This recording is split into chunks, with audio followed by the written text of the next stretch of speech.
No sooner had the Russians recovered from the appearance of the Flamingo ballistic missiles with the Ukrainian armed forces than the defense forces are preparing a new surprise for the occupiers. Its range is thousands of kilometers. The payload exceeds 1,000 kilograms. This is an unprecedented weapon, fully ready for use and just waiting for the right moment. The explosives can vary depending on the assigned tasks. Ukrainian engineers chose a rather gentle name for this giant, calling it Marychka, but believe me, after encountering it, all irony instantly disappears.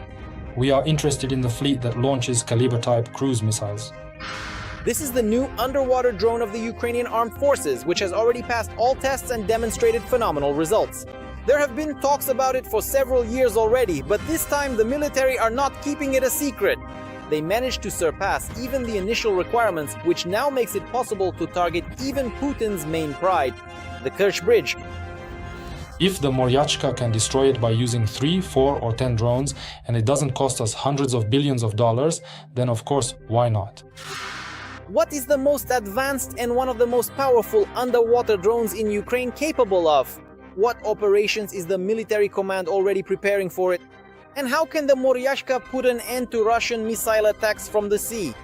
We'll tell you all about it right now in the new episode of Arsenal.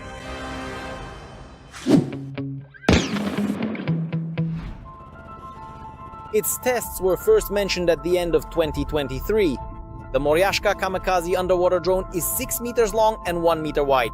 And thanks to its rather large dimensions, it can carry a substantial explosive charge and strike even the largest targets.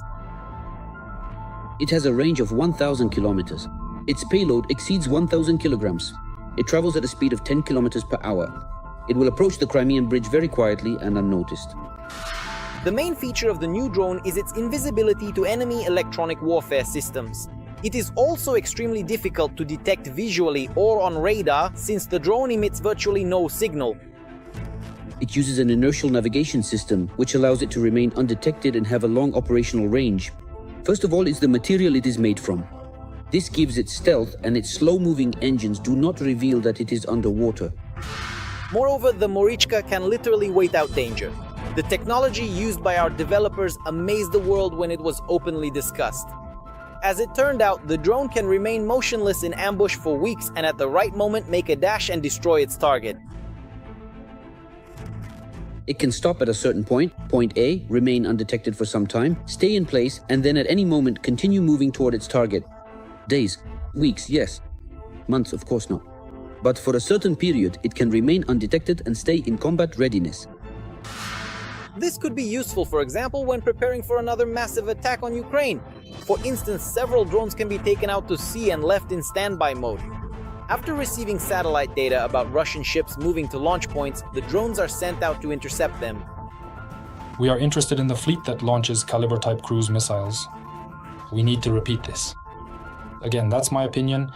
The same thing that was done in Novorossiysk when the submarine was blown up, the Varshavyanka class. Yes, it didn't sink, but apparently it was put out of commission for a long time, with key components damaged. And this underwater drone, again, from what we know, since we don't know how it works in practice, can quietly approach Russian ships, military vessels that, for example, go out to sea to launch these missiles.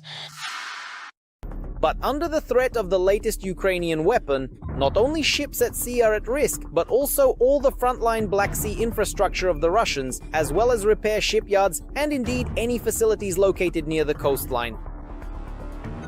They are actively striking at enemy ships, including both those on the surface and those lurking underwater.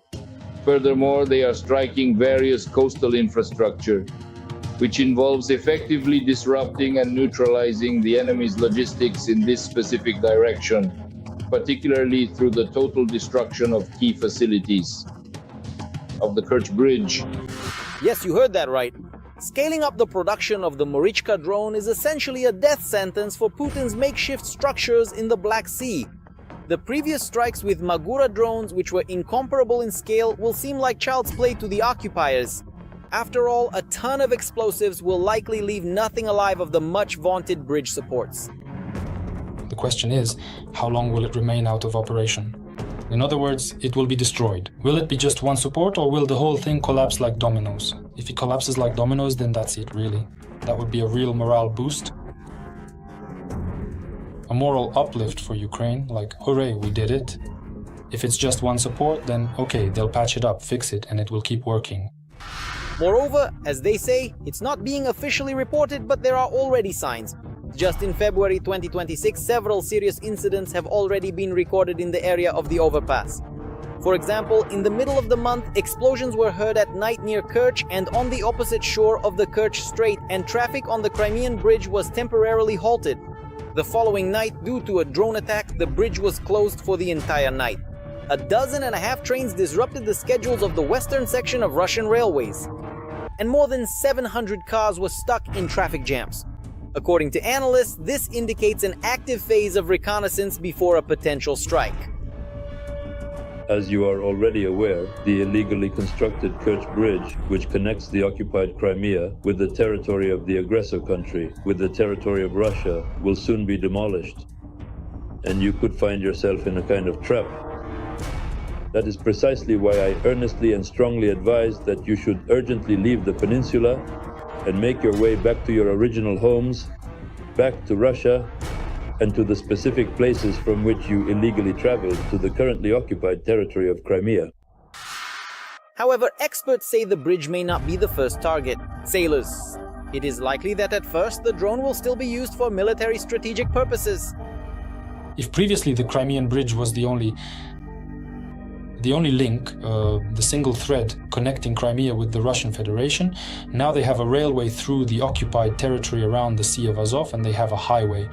So even if we assume that the Crimean bridge collapses tomorrow, can we really say that the entire group there will die of hunger and cold? Well, that's not the case, because once again...